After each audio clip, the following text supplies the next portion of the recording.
सम्यक दर्शन जैन दर्शन का मूल है। सम्यक ज्ञान का मूल सम्यक दर्शन, सम्यक चारित्र का मूल सम्यक दर्शन। इस सम्यक दर्शन को प्राप्त किए बिना हमारा कल्याण कभी नहीं हो सकता। सम्यक दर्शन नहीं है और हम चारित्र की ओर बढ़ गए, सम्यक दर्शन नहीं है ज्ञानार्जन की ओर बढ़ गए, सम्यक दर्शन नहीं है तप की ओर बढ़ गए, सम्यक दर्शन नहीं है हम मासोपवासी भी बन गए, तो सम्यक दर्शन के अभाव में कभी भी आत्मा का कल्याण नहीं होता, बल्कि वह ज्ञान, वह चारित्र, वह तप संसार के लिए कारण बनता है। वह कभी भी चतुर्गति से मुक्त होकर के निर्वाण को प्राप्त करने की क्षमता नहीं रखता है। इसलिए जैन दर्शन में जो सम्यक दर्शन को महत्व दिया है, उस सम्यक दर्शन के बिना अन्य कार्य सभी व्यर्थ माने जाते हैं। जिसके जीवन में सम्यक दर्शन आ गया, जिसके जीवन में सम्यक दर्शन आ गया, उसके जीवन में 41 प्रकृतियों का संवर होता है केवल सम्यक दर्शन धारण करने से, और वह 41 कर्मों को बंद करने से बच जाता है। ये कम बात नहीं है। 148 प्रकृतियां होती हैं और 148 प्रकृतियों में से अगर 41 कर्मों का संवर हो गया, हम बंद से बच गए, तो इस किसकी देन है?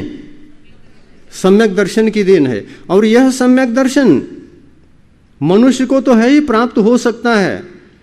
आर्यखंड के मनुष्यों को ही प्राप्त होता है, म्लेच्छ खंड के मनुष्यों को सम्यक दर्शन की प्राप्ति नहीं होती, क्योंकि जिनेंद्र भगवान की वाणी है कि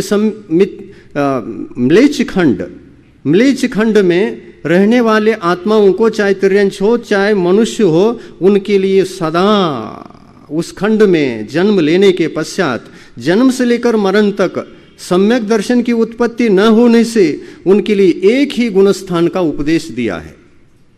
सम्यक दर्शन प्राप्त नहीं कर सकते अगर हम आर्य खंड के जन्म से चूक गए। म्लेच्छ खंड में अगर हमारा जन्म हो गया तो बहुत कठिन है, बहुत कठिन है।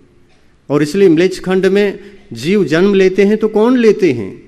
वो लेते हैं आर्य खंड के मिलने पर सम्यक दर्शन ज्ञान चारित्र की आराधना करने का क्षेत्र, अनुकूल वातावरण मिलने के बावजूद भी उसकी उपेक्षा करते हैं।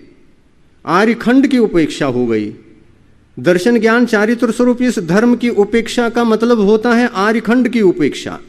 और जिसने ऐसे आर्यखंड में उत्पन्न मनुष्यों को जो ऐसा सर्वोत्कृष्ट धर्म, कामना मुक्त धर्म, आत्म कल्याणकारी धर्म, तीर्थंकर बनने के लिए सहयोग देने वाला धर्म, ऐसा धर्म अपने जीवन में अगर साकार नहीं हुआ, ऐसा धर्म अगर जीवन में हमारा साकार नहीं हुआ, तो ये जीवन बेकार चला जाता है। और ऐसे धर्म की उपेक्षा करने से अनेक प्रकार के पाप कर्मों को बांधकर जीव म्लेच्छ खंडों में या तो तिर्यंश बनकर जन्म लेता है या तो मनुष्य बनकर के जन्म लेता है।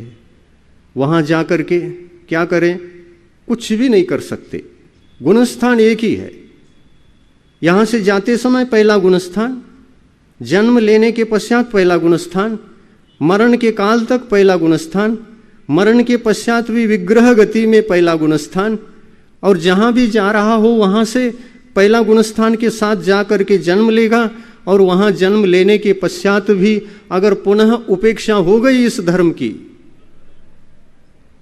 की पुनः अगर उपेक्षा हो गई, न पता वह जीव कितने बार ऐसे ही म्लेच्छ खंडों में, ऐसे ही तिर्यंश गतियों में, नाना प्रकार की योनियों में जन्म मरण करता हुआ कब तक भटकेगा, कोई भरोसा नहीं है।